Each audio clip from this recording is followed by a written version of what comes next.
మీరు గనక మీ పేరును బట్టి మీకున్న సమస్యలు ఏ విధంగా ఉన్నాయి?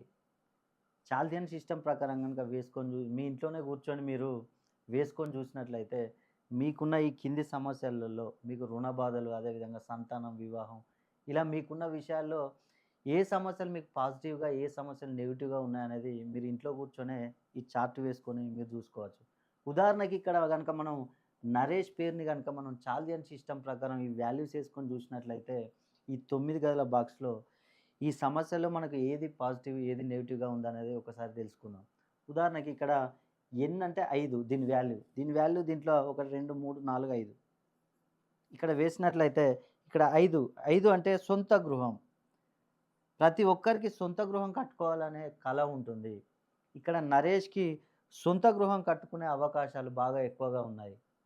అదేవిధంగా ఏ అంటే 1, ఈ 1ని ఫిల్ చేసినట్లయితే 1 అంటే ఇక్కడ వివాహం. నరేష్‌కి వివాహం జరుగుతుంది. ఇక్కడ 6 అంటే 2, 2 అంటే ఇక్కడ సంతానం. నరేష్‌కి సంతానం గూడా కలుగుతుంది.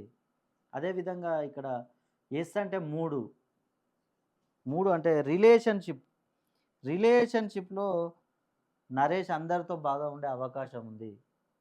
ఇక్కడ మనం ఫిల్ అయినవి చూసుకుంటే 1, 2, 3, 5 ఈ ఫిల్ అయిన వాల్యూస్ మనకు పాజిటివ్‌గా ఉండే సమస్యలు. ఫిల్ కానివి చూసుకున్నట్లయితే 4, 4 అంటే రుణ బాధలు.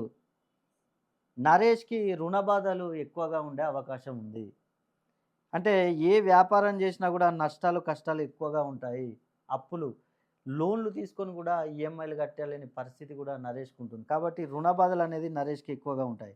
అదేవిధంగా 6, 6 అంటే చదువు. చదువు విషయంలో ఉన్నత చదువులు చదువుతారు. ఉద్యోగం విషయంకొచ్చేసరికి అంత ఈజీగా ఉండదు. 7 వ్యాపారం. ఏ వ్యాపారమైనా చేయనియండి, నరేష్‌కి నష్టం, కష్టాలు ఎక్కువగా ఉంటాయి. అదేవిధంగా 8 అనారోగ్యం. ఆరోగ్య విషయంలో అనేక సమస్యలు తలెత్తే అవకాశం ఉంది. 9 విదేశీ ప్రయాణం చేయాలనుకుంటాడు నరేష్. అంత సులువుగా ఉండదు. అదేవిధంగా నరేష్‌కు శత్రువులు కూడా ఎక్కువగా ఉండే అవకాశాలున్నాయి.